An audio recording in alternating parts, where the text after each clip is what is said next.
É, de novo, né, agradecendo a participação de todos e, como eu falei, o programa de formação continuada, ele acontece mensalmente e é gratuito, então a gente sempre disponibiliza o link de acesso à reunião e as pessoas que tiverem interesse podem participar, serão todas muito bem-vindas. E hoje, em especial, queria agradecer à irmã Maria Denise, vai dar hoje a palestra para a gente, né, sobre a escuta com amor. Ela é irmã consagrada, né? Eu talvez tenha um pouco de dificuldade para pronunciar, mas no Instituto Secular das Irmãs de Maria de Schoenstatt, como pronuncia? Schoenstatt. Ih, falei tudo errado. Tá bom, É, assim. Ela também é psicóloga formada pela PUC, né, do Rio Grande do Sul. Tem curso de formação em psicodinâmica para a família, mestrado em educação social, curso de formação de dinâmica das relações familiares e diversas outras formações. Então, queria te dar boas-vindas, né, irmã Maria Denise, e vou compartilhar a tela para você para começar a apresentação. Uhum. Então, uma boa noite a todos que estão aqui conosco nessa formação, né? Nessa palestra que a gente vai agora iniciar. Todos os consagrados, padres, freis e leigos, né? Que estão diretamente envolvidos com esse trabalho da escuta ou do acompanhamento de quem sofreu abusos, né, e suas famílias. Então, neste contexto, nós vamos dar início com uma pequena oração, e agora estava olhando aqui para a gente poder ver o tempo, não é? Eu vou apresentar a parte que eu preparei dentro do tempo que me foi previsto, e após essa parte, então, a gente pode abrir para alguma reflexão ou alguma pergunta que vocês tenham. Então, eu vou convidar todos vocês a acompanharem comigo. A gente passou a recém o tempo do Pentecostes, né, precioso, agora nós estamos no tempo comum. Pedir que o Espírito Santo esteja presente. Em nome do Pai, do Filho e do Espírito Santo. Amém. Então, nesse momento de oração, reunidos como os apóstolos no cenáculo, nós queremos invocar Maria, nossa mãe. Vocês podem ver que eu coloquei uma imagem de Maria Imaculada, porque nós vamos iniciar com uma reflexão mariana. Então, pedindo a ela, que é a grande rainha do cenáculo, que ela interceda o Espírito Santo para esse momento, para a nossa reflexão e para o aprofundamento que iremos fazer nesta noite.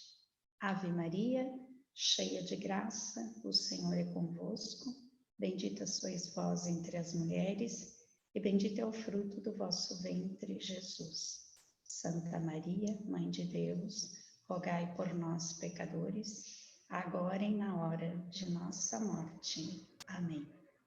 Então, que Deus esteja presente e que Ele inspire a todos nós nesse momento, né? Eu que vou passar esses conteúdos, mas todos aqueles que estão aqui juntos, participando deste momento de reflexão e de aprofundamento. Em nome do Pai, do Filho e do Espírito Santo. Amém. Bem, o nosso tema eu primeiro pergunto se todos estão me ouvindo, se está tudo bem, se conseguem participar bem, quem está com a câmera aberta, se puder fazer um sinal para a gente saber se estão ouvindo. Tá dando para ouvir, sim. Se o tom da voz está bem, se está assim, que todos podem entender. Certo, algumas irmãs estão acenando ali. Muito obrigada, irmãs. Então, eu disse que nós iríamos iniciar com uma reflexão mariana, porque até o início dessa reflexão foi me passado pelo nosso diretor-geral, e que ele nos falou uma vez sobre isso, e eu achei algo muito lindo, e veio assim o Espírito Santo que me pareceu muito pertinente a essa nossa reflexão desta noite. E começa com esta frase: como pode isso acontecer se eu não conheço homem algum? Esta pergunta da mãe de Maria, não é? A mensagem do anjo, no momento da anunciação, ela é muito linda, porque nos remete a uma realidade que Maria escuta atentamente o que diz o anjo. Ela capta um anúncio de que vai ter um filho, né? Que esse filho é o próprio Deus, o Deus do mundo, o Deus da história, né? E entendeu que esse filho deveria ser o Messias da descendência de Davi. Então, ela registrou atentamente esta realidade, mas, ao mesmo tempo, criou-se dentro dela uma situação bem dicotômica, a gente pode dizer, né? Que ela escuta com atenção, acompanha a reflexão, mas, ao mesmo tempo, passa a refletir, mas ela não conhece varão, né? Naquela realidade, o nascimento de um filho só era possível entre o encontro entre um homem e uma mulher, não é?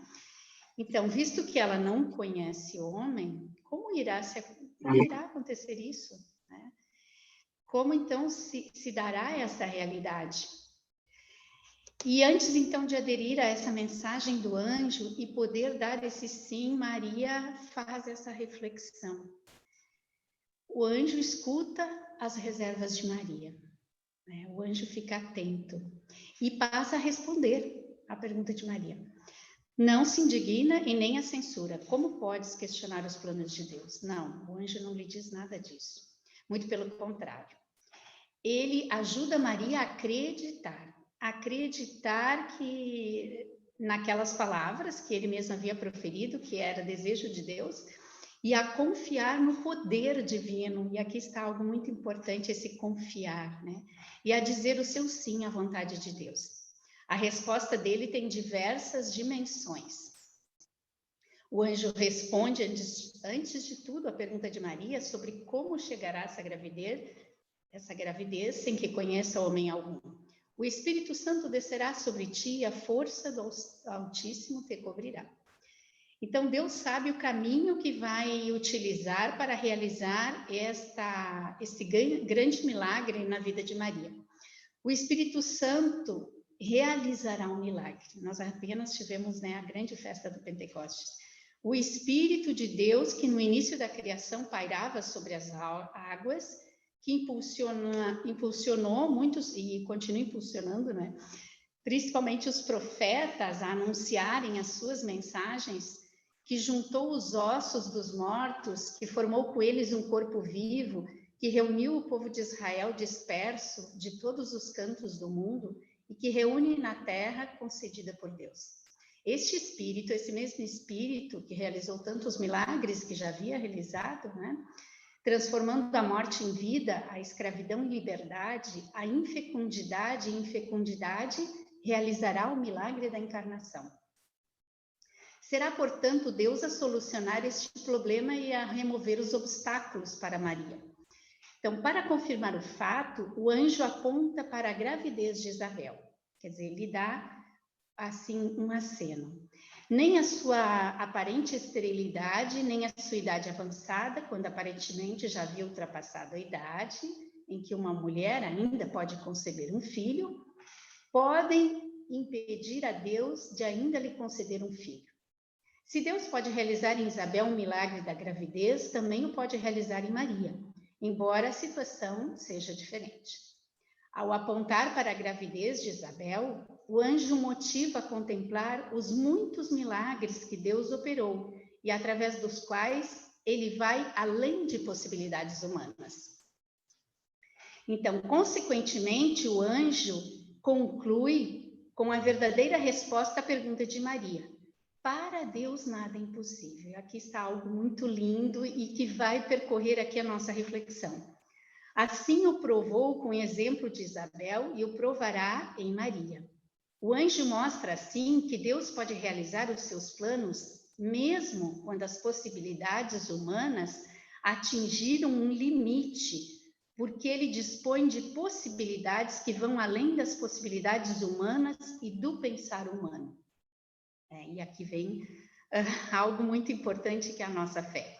O anjo nos desafia, assim, a acreditar na onipotência e na força divinas. No entanto, Deus espera a disposição humana para aderir aos planos divinos e se coloca ao seu dispor como instrumento. Quer dizer, Deus realiza, mas aguarda o sim da criatura. O atuar humano e o atuar divino devem se unir. O que é humanamente impossível ainda é sempre possível, porque para Deus nada é impossível. Como o anjo disse a Maria. Muito bem. Então, Maria está pronta a se colocar ao dispor, embora o atuar divino permaneça para ela ainda mistério. Basta-lhe saber que Deus conhece caminhos para alcançar objetivos que ela desconhece. Ao dizer o seu fiat, ela não se coloca somente à sua disposição na fé, mas expressa também a fé na onipotência divina e a confiança na sua força. Então, até aqui, a nossa reflexão inicial, a nossa introdução em torno desta realidade de Maria como nosso modelo de interioridade, de fé, de vida religiosa, de consagração. Eu não podia deixar de falar isso porque acredito mesmo, porque eu acho lindíssimo, e porque essa frase de Maria, não é? É muito importante e vai percorrer aqui a nossa reflexão. Bom, e como irmã de Maria, né, não seria diferente falar de Nossa Senhora nesse momento. Como pode isso acontecer? Maria pergunta e nós também nos perguntamos, né? Sempre de novo vem essa reflexão diante dos desafios, diante das situações delicadas e incompreensíveis que hoje nós enfrentamos, diante de situações da cultura que a situação cultural também enfrenta na nossa sociedade e na igreja, quer dizer, diante de todo este panorama, né, este novo paradigma em que vivemos. É um tempo de mutações como nós, a nossa geração, né, jamais se imaginou, acredito eu pelo menos nunca imaginei, né? Uma situação de pandemia do coronavírus e de todas as outras consequências que veio com ele, das mortes e toda a situação política que a gente vive nesse tempo agitado, a guerra na Ucrânia e em outros lugares do mundo, né? As situações da igreja, a imagem da igreja bastante degradada, as autoridades da igreja não podendo ser tão assim confiáveis, podemos dizer, né? As questões políticas no nosso país e não só, no mundo todo, né? A sociedade, as dificuldades familiares, atualmente tudo parece condensar-se, né? Tudo parece estar assim nos desafiando constantemente. E não só isso, também se nós pensamos nos desafios das mídias sociais, na confusão em relação à própria imagem da pessoa humana, e aí vem a ideologia de gênero e todas as outras situações que, de um lado, a gente precisa respeitar as decisões pessoais das pessoas, mas que, por outro lado, né, o que não está sendo politizado e usado como digamos assim, forma de incutir outras realidades, né? O desvio na ordem do ser, Deus nos criou de uma forma, homens e mulheres, né? No distanciamento de Deus e da sociedade secularizada e outras tantas coisas que nós presenciamos. Diante desse panorama, nós precisamos levar em conta uma realidade muito importante, né? Que é a realidade natural e a realidade sobrenatural se separando cada vez mais, né? Há um secularismo, né? Há uma perda da capacidade de reconhecer a atuação de Deus na própria vida e na história, nos acontecimentos, né? porque parece que elas não são mais importantes, parece que Deus já não tem nada a ver com o dia a dia das pessoas, né? Eu não quero ser negativista de forma nenhuma, estou mostrando essa realidade porque diante dela estão as situações em que nós estamos mergulhados, podemos dizer assim, né? Mas nós somos criados à imagem de Deus, né? E infelizmente a nossa sociedade tem tentado esfacelar essa realidade, né?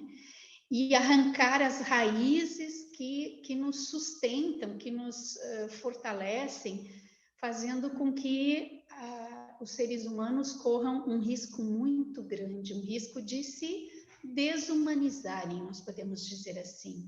Às vezes parece que o ser humano está numa realidade assim mais inferior à realidade animal e quase que, sei lá, né? Uma vez uma pessoa disse até vegetal e mineral, assim, eu me assustei, mas é mais ou menos uma realidade assim muito dolorosa. E aí vem uma questão muito importante dentro desse contexto, que é a credibilidade. E aí eu coloco esta pergunta: a verdade ainda existe? Pode passar o slide, por favor. Conscientizamos-nos que a credibilidade é uma das qualidades de que as pessoas sentem muita falta hoje. Não somente na igreja, né? Mas em todas as realidades. A pessoa busca orientação junto daqueles que parecem ser credíveis, mas a igreja já não faz mais parte desta categoria, porque as pessoas têm muitas vezes o sentimento que a mensagem e a vida já não coincidem uma com a outra. O que é verdade? Na verdade, é uma pergunta simples. A verdade, o que é verdade? É uma pergunta simples. Mas grande parte das pessoas hoje acredita que se depara frequentemente com notícias errôneas, com realidades que não são verdade, né? E a credibilidade no jornalismo, na política, né? Tentando encobrir procedimentos imorais, no mundo das finanças, né? E da política, a corrupção vem destruindo a credibilidade das pessoas, né? Dos políticos, com a desconfiança, né? Mas também em todas as outras realidades. As pessoas quase não conseguem acreditar muito nas palavras, naquilo que as pessoas verbalizam. E dentro desta realidade estamos nós, igreja. Em que ainda se pode confiar hoje, né? Os atletas que conquistam um recorde, será que foram dopados, né? São perguntas que as pessoas eventualmente se fazem, ou talvez muitos se fazem, né? Os políticos que se candidatam às eleições não são corruptos, né? E assim por diante. Aí há várias questões que a gente pode ir visualizando. Há um relativismo cada vez maior e um egoísmo singulares na nossa sociedade. Será que as pessoas hoje são capazes de sair deste critério de que tudo é bom porque me traz algum proveito? Essa pessoa é boa porque ela me proporcionou entrar naquele curso. Esta empresa é muito boa, muito interessante, porque me deu agora uma ascensão, um cargo maior. E assim por diante, né? Existem ainda pessoas que buscam sinceramente o bem dos outros, o bem do povo, né? O bem da humanidade, mesmo a preço de sacrifícios pessoais. Onde estão as personalidades que se empenham em favor da verdade, dos valores, mesmo ao preço de renúncias, de sacrifícios? Existem ainda essas pessoas? Né? São perguntas que nós também podemos fazer a nós mesmos. numa reflexão, né, eventual que a gente possa fazer. Somos credíveis quando somos verazes e sinceros. Na veracidade, essa é uma palavra que quase não se usa. Essa palavra, na verdade, eu aprendi do nosso fundador, o Padre Kentenich. Ele falava muito ao seu tempo da veracidade. No tempo dele também tinha muitas coisas que apareciam, inclusive na própria igreja, né? E a veracidade, a clareza, a verdade, a transparência, ela deve refletir-se, né, no nosso ser, na confiabilidade do nosso pensar e falar, na nobreza do nosso ser, né, no nosso ser extremamente divino. Né? A autenticidade também quer ser interpretada como a mais sincera veracidade. Falta de veracidade ou mentira são expressões de falta de pureza, de clareza, de nobreza. A mais sincera veracidade significa sinceridade absoluta diante de nós mesmos e diante de Deus. Eu coloquei ali uma jovem, uma mulher, olhando-se no espelho. É mais ou menos isso, né? Muitas vezes a gente não olha para dentro da gente mesmo e não reflete. Tudo isso é verdade?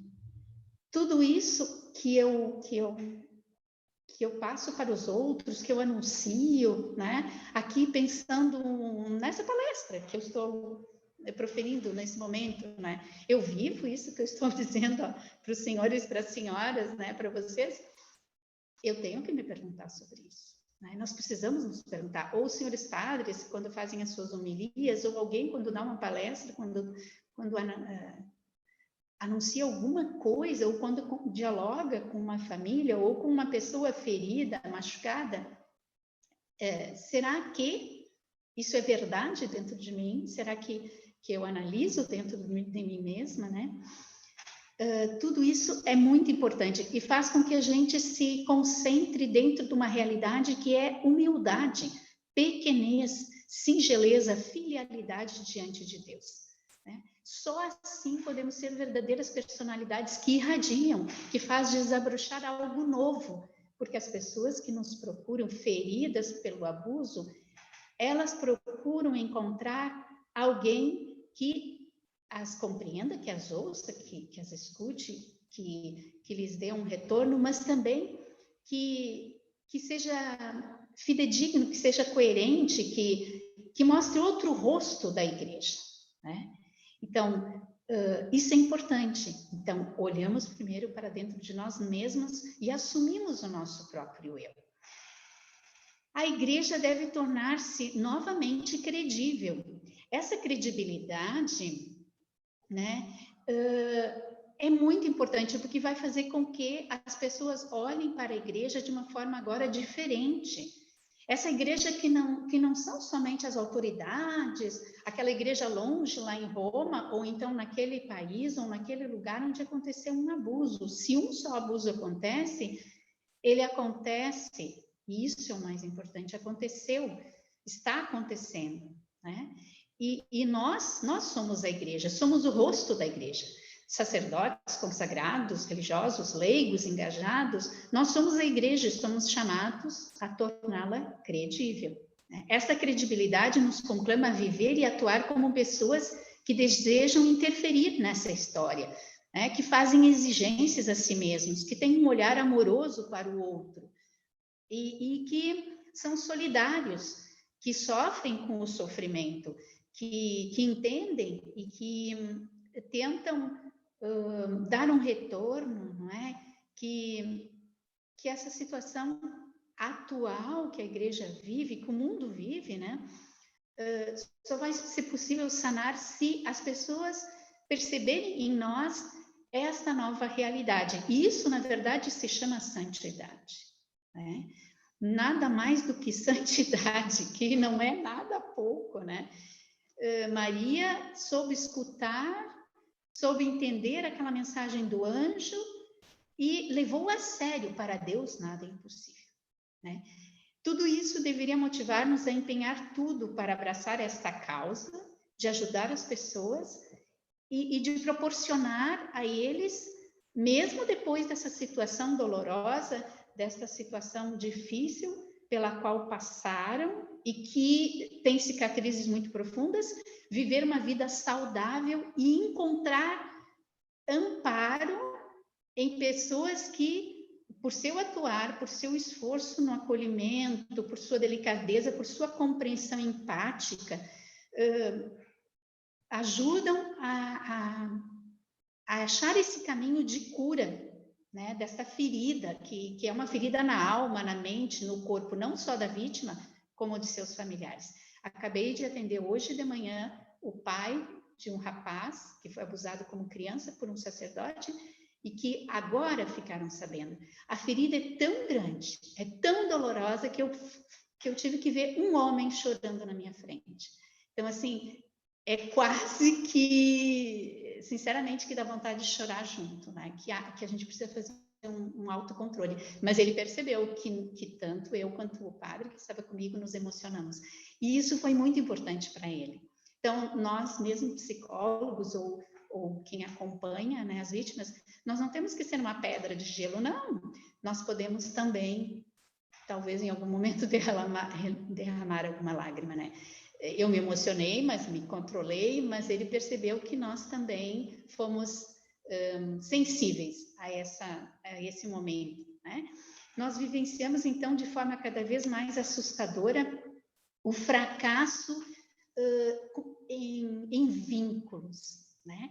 As famílias e as vítimas, elas precisam sentir que elas agora estão abrigadas, que elas podem ser protegidas e que elas podem sentir em nós, tanto, né, comissão, tanto grupos que nos empenhamos nesse trabalho da prevenção, ou então que somos responsáveis nas nossas comunidades e congregações por esse tema, por essa realidade, que nós somos lugares de proteção, de ajuda, de consolo, de relações em que elas podem e devem, né, poder contar para desmistificar toda essa realidade que estão vivendo, né, e pela qual passaram, e que destrói toda a confiança, né? E os vínculos ficam perdidos, partidos, né? Então, diversas conduções, e não por último, nossa situação pessoal, apontam para a necessidade de percorrermos novos caminhos, né? Mas isso exige de nós, assim, momentos de reflexão, de angariar, não é? Experiências, de trocas, de caminharmos juntos, de darmos passos realistas, porque às vezes a gente gostaria de andar mais rápido, de dar outras soluções e não consegue, porque a gente esbarra em muitas realidades, né? Mas já o fato de acolher, de termos redes de apoio que também nos ajudam muito, né? E de poder, assim, acolher essas pessoas machucadas, feridas, né? E de poder dar poderíamos dizer, esse consolo de que nós estamos juntos, de que nós sofremos com eles, de que nós gostaríamos né, de poder colaborar da forma que nos é possível para que eles consigam, não é, vencer esses traumas, essas dores e tenham uma vida mais sadia, não é? Que consigam vencer estas realidades. Mas o que fazer, né? Como podemos ajudar? Para Deus nada é impossível. O caminho de santidade pelo organismo das vinculações. Até aqui tudo bem, tá muito cansativo, estamos ainda com bastante coisa aqui para passar para vocês. Ou tá tudo bem? Se tá tudo bem, alguém me dá um retorno aí. Por mim tá ótimo, irmã. Ok. Então, tá tudo bem. Ótimo, podemos seguir. O caminho de santidade pelo organismo de vinculações. Eu já falei um pouquinho assim do vínculo, né? Quanto ele é importante. O nosso caminho de santidade, é um caminho de vinculações. Nós precisamos estar unidos uns aos outros, com os outros e para os outros. A minha vida não é de individualidade, eu estou para servir. De forma especial, nós que, religiosos, consagrados, leigos atuantes, sacerdotes, né, nós damos um sim a uma missão de viver na igreja para a igreja. Nós somos membros desta igreja e, como tal, temos uma missão específica. Mas a primeiríssima missão que nós temos como igreja e como indivíduos pertencentes a esta igreja é tornar-nos santos. É isso que vai fazer com que muitas situações sejam vencidas, né? Esta convivência que nós vamos tendo com as pessoas feridas ou com suas famílias, ou com aqueles que buscam, em todo caso, a nossa ajuda, não é? Podem ser também nas vossas congregações os noviços, as noviças, os candidatos que chegam. Eles merecem e precisam encontrar em nós pequenos santos que estão caminhando na santidade. Não são aqueles santos dos altares, mas somos santos do dia a dia, que buscamos esta harmonia na vinculação, né? Que vivemos em Deus, mas vivemos para os outros nesta mística de unidade com Deus, né? Não somos pessoas isoladas, não vivemos no nosso mundinho pessoal. Queremos sair de nós para poder acolher no coração todos aqueles que vêm ao nosso encontro. Então, esse organismo de vinculações, nós temos que tentar fazer com que essa vítima, esta família que sofre junto com a vítima, né? É toda uma família ferida, machucada, num processo de dor muito grande, não é? Nós precisamos viver junto e eles precisam sentir que pertencem à família de Deus, né? E que apesar de ter acontecido isso, e que foi alguém dentro da igreja que os machucou, né? Que abusou da confiança e tudo mais, mas que mesmo assim pode sim reatar esses vínculos, porque existem pessoas que são possíveis deles poderem, digamos assim, presentear sua confiança, né? Deles poderem confiar novamente, né? Para Deus nada é impossível. Também hoje realizar a imagem que Deus idealizou para o mundo e para as pessoas, né? Todos nós, imagens e semelhança de Deus, precisamos passar isso para as famílias que sofrem essas situações, ou mesmo, sobretudo, para as vítimas, né? Mas como pode acontecer isso, né? Como podemos devolver esta confiança, a certeza do amor? O que mais podemos fazer, né?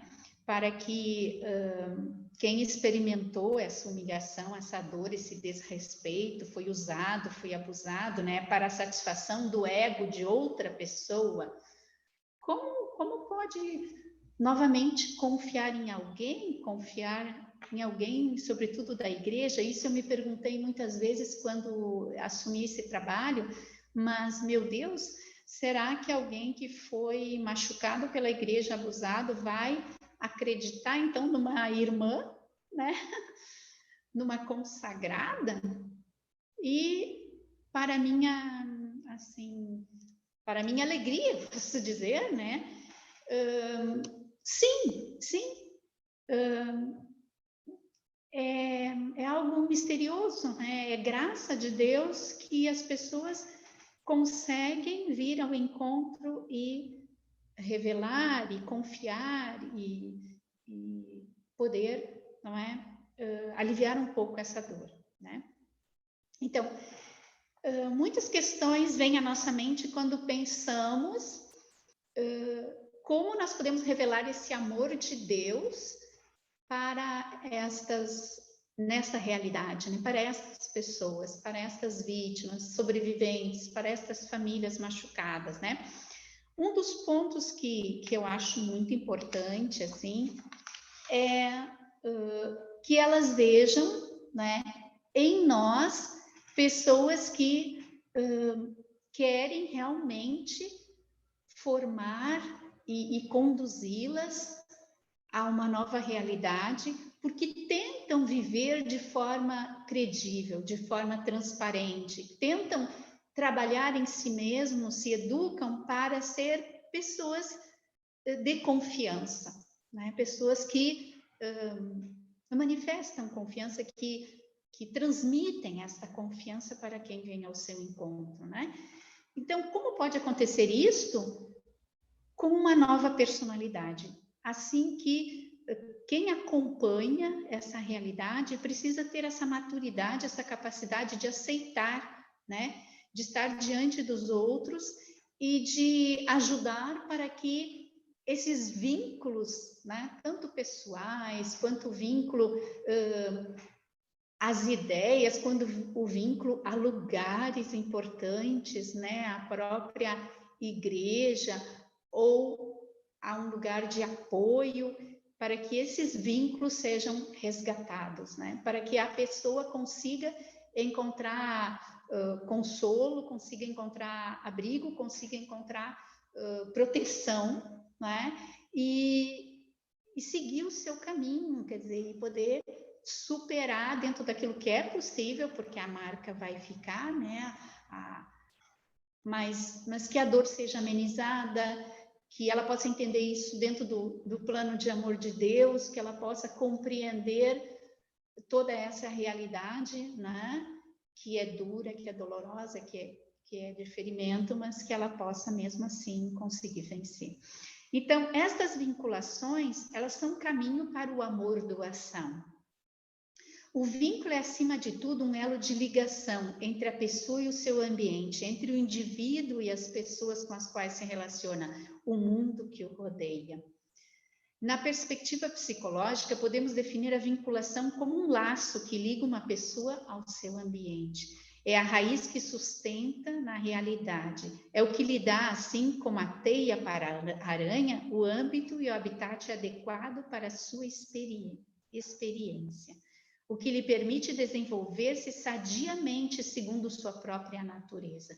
Então, é esse texto que eu coloquei, que eu acho assim muito bonito, né? E na medida que o ser humano vai adquirindo uma experiência imediata de seu ambiente, vai familiarizando-se com ele, cria para si um clima de confiança. Isso significa que psicologicamente encontra uma resposta adequada às necessidades primordiais de sua alma, encontra segurança e abrigo. Sem isso, não pode desenvolver-se sadiamente. Então, aquela segurança, aquele abrigo, aquela proteção que foi perdida, que foi danificada, que foi machucada, agora nós podemos tentar resgatar por essa vinculação sadia, né? Que é geradora de vida, né? Agora eu acho que vou ter que dar uma corridinha um pouquinho mais. Podemos passar ao outro slide.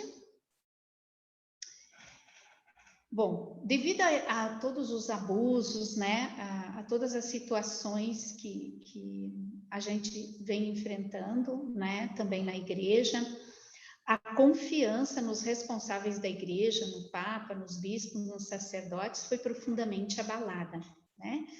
Por isso a importância de uma vida autêntica e veraz, que passa por nós, né?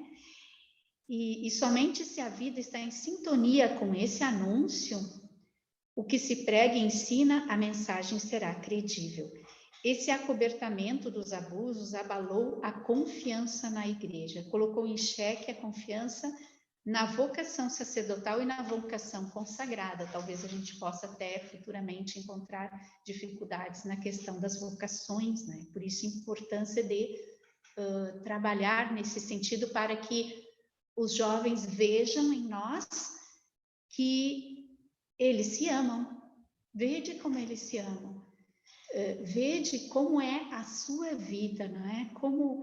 Como é bonito estar ali entre esses consagrados, esses religiosos, com esses padres. Olha como eles se dão bem, olha como eles se protegem, olha como eles se ajudam, né? Então, sim, que lindo que é. Olha como eles se doam para o próximo, como eles se empenham pelos outros. Tudo isso é a mensagem do Evangelho, tudo isso nos faz credíveis, né? A compreensão da igreja como comunidade na qual habita Deus e seus filhos, organizada hierarquicamente, no qual todos são responsáveis pela missão, faz-se imprescindível. Portanto, somos credíveis, todos nós, se enraizados no mundo sobrenatural. Quer dizer, se nós estivermos em Deus e transmitirmos esta imagem de Deus para as famílias, para as vítimas, nós temos essa tarefa. E isso a gente percebe, assim, o quanto é importante. Quando a gente faz o atendimento aqui em Porto Alegre, a gente sempre faz uma pequena reflexão, né? Uma oração, um momento assim, para que as pessoas possam sentir também esse conjunto, né? Esse enlaçamento que nós temos e que nós tentamos passar, né? Deus está conosco, está conduzindo esse momento, né? Tem uma frase que eu acho muito bonita de um psicólogo, inclusive português, que diz assim, Antônio Estanqueiro: não podemos mudar os outros, mas podemos mudar-nos a nós próprios. O modo como nos comportamos com os outros influencia o modo como eles se comportam conosco. Então, vejam bem, né, como isso é importante, a nossa conduta é uma grande responsabilidade nas relações. Se a nossa sociedade vivesse mais unida, assim, a Cristo, né, a Santíssima Trindade, se nós estivéssemos mais compenetrados desta vida de oração, desta vida de integridade, também eu me imagino que isso tudo seria muito diferente, né? Poderiam acontecer ainda muitas coisas, mas seria, eu me imagino, muito menos, né? Hoje quase pode-se dizer que há uma certa incapacidade de amar e de receber amor. Isso não é só a pessoa que foi machucada, né? Que foi abusada, isso é de uma forma geral. Então, é nossa missão ajudar a formar laços, vínculos de amor, né? Do verdadeiro amor, do amor que eu coloquei até aqui, o amor doação. O verdadeiro amor é doação, né? Não é, eu sempre digo nas palestras, nos momentos que eu trabalho, que eu já trabalhei, e que às vezes dou alguma palestra a casais, namorados, eu pergunto, por que você quer namorar essa moça ou casar com ela? Pergunta ao noivo, né, ou ao namorado. E aí, às vezes, as respostas são muito incríveis. E aí eu tento colocar esse aspecto. Não, você deveria, né? Seria o mais belo, o mais importante, você namorar ou você casar com essa jovem e vice-versa, porque você quer fazê-la feliz. Então, nós queremos fazer os outros felizes e não sermos felizes. Isso seria muito pouco para quem se consagra, para quem quer viver uma vida, não é, de total doação a Deus, ou é muito pouco, né? Então, nós queremos fazer os outros felizes, né? Nesse conjunto, né, das vinculações, são uma resposta. As vinculações são uma resposta a essa falta de acolhimento, essa falta de abrigo, a esse desenraizamento que nós percebemos hoje, né? Na verdade, o vínculo é o que faz o nosso laço ser mais estável e seguro. O vínculo faz com que o ser humano se integre à realidade e incorpore a sua existência. Isso é uma frase de um psicólogo, né, espanhol, que coloca isso de uma forma assim muito bonita. Então, essa capacidade do ser humano de amar, que está se esfacelando, nós precisamos ajudar a retomar, né? O verdadeiro amor, que é a aceitação da pessoa na sua totalidade, né? Na sua integridade, na sua independência, né? Um amor que faz com que o outro seja ele mesmo, né? Uma doação do meu eu para que o outro cresça, né? Se desenvolva da sua forma, na sua originalidade, no seu modo de ser, né? E é o que a gente chama de educação para o amor. Eu me imagino que depois a gente possa até disponibilizar toda a palestra, e eu não vou conseguir esgotar toda a temática que eu preparei, né? Para que os senhores e as senhoras possam depois aprofundar todos esses aspectos que eu estou colocando aqui de uma forma assim mais rápida, né? Eu quero entrar então agora na escuta para além da comunicação. Muitos psicólogos e pedagogos também, não é?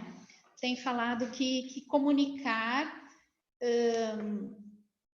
é muito mais do que escutar, né? Existe toda uma comunicação, e a gente, na psicologia, a gente também aprendeu muito sobre isso, né? Que todo o nosso ser fala, né? Os nossos gestos, o nosso olhar, a nossa forma de acompanhar o que a outra pessoa diz, né? Então, o diálogo significa uma relação com a outra pessoa, né? A própria vida que é tecida de relações, né? Toda vez que nós escutamos alguém, nós devemos nos abrir o coração, né? Porque a pessoa abre o seu coração de forma geral, sobretudo quando ela está falando aqui dela mesma, né?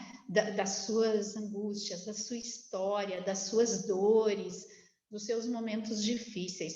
Bom, quem é terapeuta ou psiquiatra ou psicólogo sabe bem disso, o quanto a gente precisa ter aquela empatia, não é? Aquele entendimento que vai muito além da fala, aqueles momentos de silêncio, aquele momento do choro, da emoção. E tudo isso, quando a pessoa percebe que nós vamos entendendo, né? Como eu disse antes, dei o exemplo desse senhor que atendi hoje, inclusive, a gente percebe que a pessoa, ela se sente entendida, né? Ela se sente como que acolhida realmente, né? Verdadeiramente acolhida. Então, mais do que estimular coisas, mais do que dar sugestões, mais do que qualquer coisa, sobretudo a vítima do abuso, sua família, necessita que a gente entenda essa linguagem, essa comunicação, né? Que eu estou ouvindo e eu estou atento àquilo, né? E se eu fizer alguma pergunta, a minha pergunta, se ela estiver ligada àquilo que a pessoa acabou de me revelar, se ela tiver alguma sintonia, então isso confirma o que a pessoa acabou de me dizer, né? O que aquela aflição, aquela verdade que ela está me revelando e que para ela é muito importante, né? Então eu estou confirmando, ela se sente valorizada, né? E aceita, entendida, né? Rogers diz uma coisa muito interessante que eu gosto, uma frase, um pensamento muito bonito, que ele diz assim: procuro colocar-me no lugar do outro, nos seus sapatos, né? Então é bem isso mesmo, né? O que significa nos seus sapatos, né? É esse entendimento empático que faz com que eu sinta, na verdade, eu sentir o que o outro está sentindo, né? Tentar captar esse sentimento, né? Escutando, conhecendo, respeitando. Isso é o amor, né? Então, essa empatia que se expressa de várias formas no nosso ser, né? Na nossa forma de de agir. Também na tranquilidade, na calma, às vezes a gente quer ir mais rápido, né? Mas a pessoa está ali trancada, ela está no silêncio, ela está sendo difícil colocar, né? Então, essa paciência, essa calma, essa tranquilidade, esse equilíbrio, né? Que essa pessoa precisa nesse momento. E aí eu volto àquela palavra, para Deus nada é impossível, né? Isso deve sempre nos acompanhar. Eu fiquei muito impactada com isso quando eu fiz essa ligação. Para Deus nada é impossível. Essa pessoa ferida, essa família machucada, ela pode ainda resgatar muitas coisas, ela pode conseguir vencer, porque ela sentiu esse acolhimento, ela sentiu essa ajuda, né? E as suas feridas podem ser, talvez aqui, né? Mais, digamos, amenas, tornarem-se mais amenas, né? Devido a esse entendimento. A confiança, agora indo mais para um finalmente, a confiança, o motivo da confiança está no próprio ser de Deus, né? Eu acho que a confiança é algo assim muito importante. Deus é o pedagogo da confiança, né? Então aqui a gente pode ver na perspectiva filosófica o que é confiar, né? Mas sobretudo vamos entrar nesse aspecto da psicologia, né? Que mostra que Deus é o pedagogo da confiança, né? E que a confiança é o sentimento de repouso emocional que uma pessoa experimenta baseada na garantia da segurança que lhe é oferecida, né? Então, é grandioso pensar que Deus, esse ser onipotente, todo-poderoso, né, presenteia confiança ilimitada a nós, criaturas humanas, falhas, né, pecadoras, e faz despertar no homem a confiança nele, como filhos, né? A nossa confiança nele. Então, na verdade, essa confiança, ela tem duas essências, o ver e o não ver. Quer dizer, nós temos dois olhos. Com um, eu posso ver, né? As dificuldades, as aflições, o perigo, a minha própria incapacidade, né? Mas com outro olho, eu posso ver a providência de Deus. Bem-aventurados os que não veem, mas creem, né? Não ver êxitos nem vitórias, só ter visto fracassos, ter sido humilhado, ter sido machucado, que é o caso da vítima, mas acreditar, eu estarei convosco todos os dias até o fim dos tempos, disse Jesus, né? A confiança, nós temos que passar isso para eles, para as vítimas, para as famílias. A confiança exige da gente ousadia, e isso nós temos que viver. Se a gente não viver, a gente não vai conseguir passar essa experiência, porque a gente tem que ter experimentado isso tudo em nós, né? Confiar é ousar, é dar passo no escuro. Deus me ama, Deus cuida de mim apesar de tudo isso, né? Mesmo com tudo isso que aconteceu. Então, nessa perspectiva, a confiança tem várias nuances, e aqui eu coloquei alguns aspectos, claro, teria muitos outros importantes e essenciais, mas realmente não deu tempo de explorar, e o tempo nosso aqui também não seria possível, né? Então, no processo da conquista da confiança é importante o amor que acolhe. Algumas coisas eu já falei, mas esse acolhimento, né, que a gente chama assim, é uma atitude que parte de uma disposição interior, né? E na prática a gente sabe que quando um ambiente não é acolhedor, a gente logo sente, né? Mas quando ele é acolhedor, nós também sentimos o quanto estamos sendo esperados, o quanto é bonito aquele ambiente, né? Se ele não é acolhedor, a gente se sente tipo fora do lugar. Pode passar o slide, por favor? Mas quando é um ambiente acolhedor, a gente percebe. Eu na sala aqui, eu preparo o ambiente, né?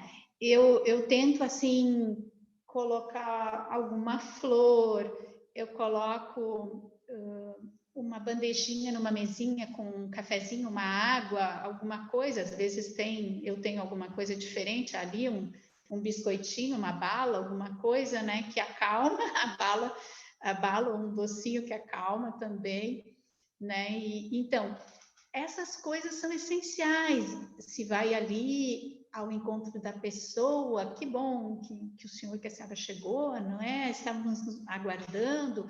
Então, esse sentir assim que tudo está preparado para esse momento esse momento que eu chego, né? Nada mais importa. Eu escolhi só para aquela situação, para ouvir aquela pessoa, aquela família, né?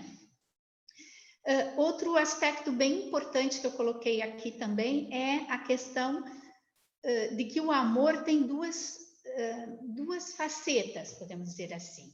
A proximidade e a distância ou o respeito, né?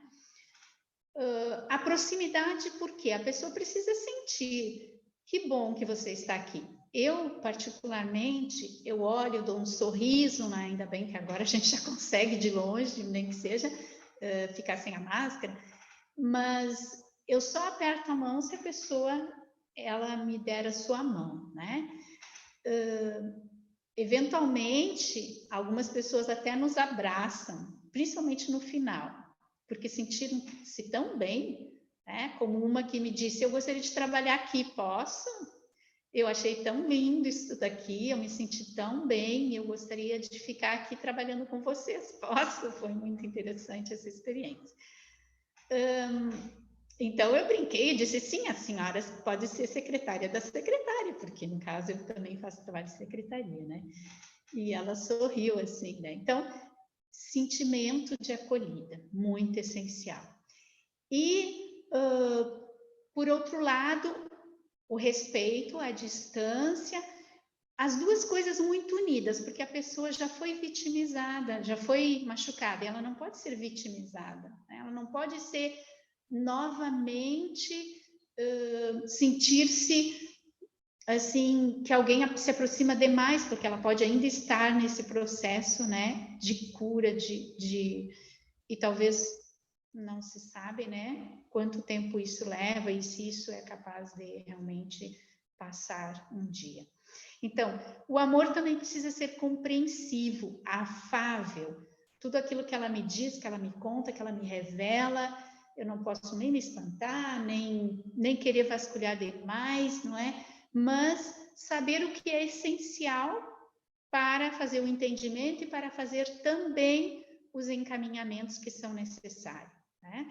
Nem desprezar aquela realidade como sendo uma coisa muito simples, né? Ah, só foi isso, isso não foi nada, de forma alguma, né? Ela sentiu que foi machucada, então isso é o que eu levo em conta. Ela sentiu-se machucada e eu preciso trabalhar esse machucado, né?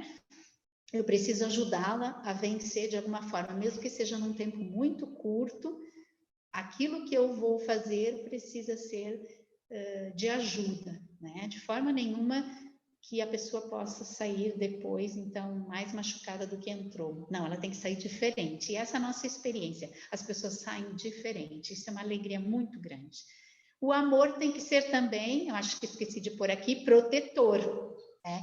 E é a proteção que desperta a confiança. Precisam sentir-se seguros no lugar em que estão, onde nós ouvimos, né?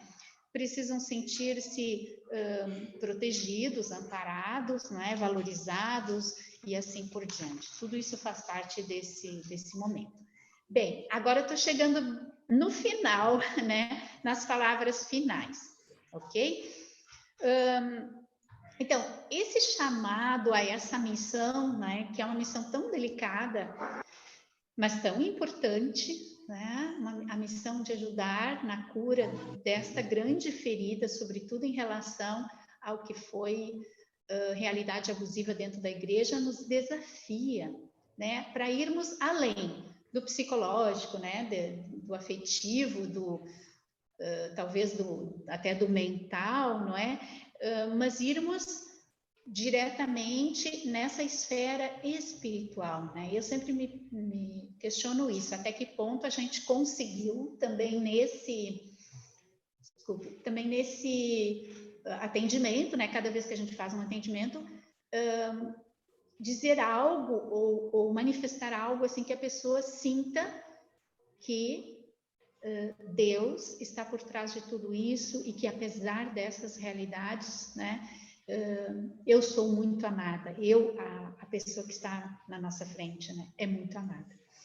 Então, por isso, essa promoção e esse cuidado, né, na proteção, para que a gente possa avançar, né, e que a gente possa ajudar a pessoa a sair da realidade que ela vive. Às vezes é uma depressão, às vezes são momentos de ansiedade muito grandes, quando uma vítima, por exemplo, que veio ao nosso encontro, depois de 30 anos, mas para a igreja ainda é possível, não é? A gente fazer o processo. Depois de 30 anos, não, menos de 30 anos, 25 anos mais ou menos, eu acho, 24, 25 anos, ela teve a coragem de quebrar o silêncio e ela veio diretamente a nós, como soube da comissão, para contar sobre o seu abuso. Por quê? Porque agora a criança, sua filha, está na idade que essa pessoa tinha quando foi abusada. Então veio à tona uma ansiedade muito grande, que ela está se tratando já com psiquiatra, e que ela não está conseguindo vencer e não conseguia descobrir de onde que vinha.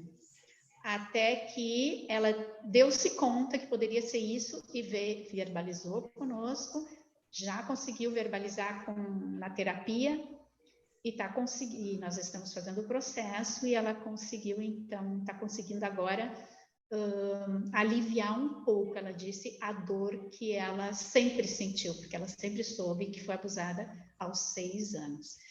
Então, tudo isso, né, é a nossa missão. E agora, encerrando mesmo a minha fala, né, que entretanto acho que talvez eu já ultrapassei um pouquinho, eu quero colocar para os senhores e para as senhoras a palavra deste bispo, né, que eu recebi, essa reflexão que eu achei muito bonita, essa colocação dele, que ele colocou, que ele disse em 2019 numa palestra: sem dúvida o maior desafio dos próximos anos, e certamente para mais além, vai consistir na reconquista da confiança perdida devido aos abalos dos abusos, né? Então, os abusos realmente abalam a confiança na igreja, né? Na vocação também sacerdotal, na vocação virginal, na vocação consagrada, não é? Em todos esses âmbitos. E aqui eu queria colocar uma coisa muito linda desse sacerdote, que vendo essa realidade dos escândalos, ele é um sacerdote americano, né? Ele fez uma comparação, como a gente começou falando do Pentecostes, dos apóstolos, e que nós gostaríamos de formar esse cenáculo, né? Onde é bom estar, também pensando nas vocações, pensando também nas famílias santas, em casais que querem formar uma família onde se vive o amor, né? Onde se vive também a questão religiosa, todo esse cuidado, né? Da santidade, da busca da santidade. Eu gostei muito das palavras deste sacerdote, né? Eu achei muito linda. Ele diz assim: se todos os membros da igreja incipiente tivessem permanecido concentrados no escândalo causado por Judas, a igreja teria morrido ainda antes de começar a crescer. Mas a igreja reconheceu que não se deve avaliar algo segundo os que não o vivem, mas segundo os que vivem. Sempre que a igreja atingiu o fundo do abismo, Deus despertou santos gigantescos para que reconduzissem a igreja à sua verdadeira missão. É quase como se, nestes períodos de escuridão, a luz de Cristo brilhasse cada vez mais claramente. E o sacerdote concluiu: a única resposta adequada a esse escândalo terrível é santidade. Toda a santidade que a igreja atravessa, toda crise que a igreja atravessa, toda crise que o mundo atravessa, é uma crise dos santos. A santidade é decisiva porque representa o verdadeiro rosto da igreja. É um período excelente para ser cristão, porque é um tempo em que Deus precisa realmente de nós, a fim de revelar o seu verdadeiro rosto. Amém.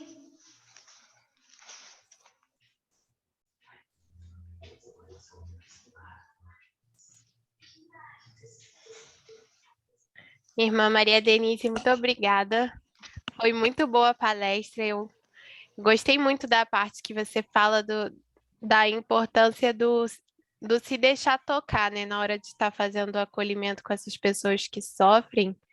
E aí eu lembrei muito de uma frase assim que eu vejo muito na faculdade, que quando a gente está auxiliando uma pessoa, a gente tem que reforçar para ela que não é o foco não é o que fizeram com ela, mas o que ela escolhe fazer com aquilo que fizeram com ela.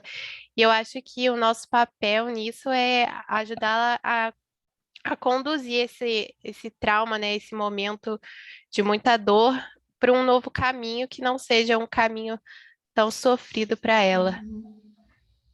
Então, eu queria te agradecer, né? E dizer, não sei se os participantes sabem, mas que você trabalha junto com a Reconciliates, né, na prevenção e na atuação dos abusos dentro da igreja, e que, se Deus quiser, em breve vai estar oferecendo um curso, né, com a sua participação.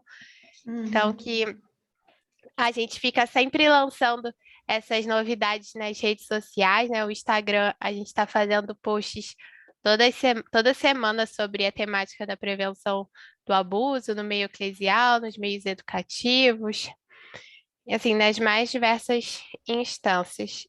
E acho que, uma outra coisa também que eu gostaria de falar, para aproveitar a presença de todos, que seria para divulgar o nosso próximo curso, que vai estar sendo lançado em agosto. Eu vou compartilhar aqui a foto com vocês, para vocês verem que vai ser sobre a prevenção do abuso sexual e o papel da igreja. Então, as inscrições ainda não foram abertas, mas já estamos aqui divulgando em primeira mão para vocês, e assim que elas abrirem, a gente vai estar mandando no grupo de partilha do WhatsApp, colocando no site, nas redes sociais, para quem tiver interesse estar se inscrevendo. E acho que agora a gente pode encerrar a gravação para abrir para um momento de partilha, né? Para quem tiver dúvidas, para as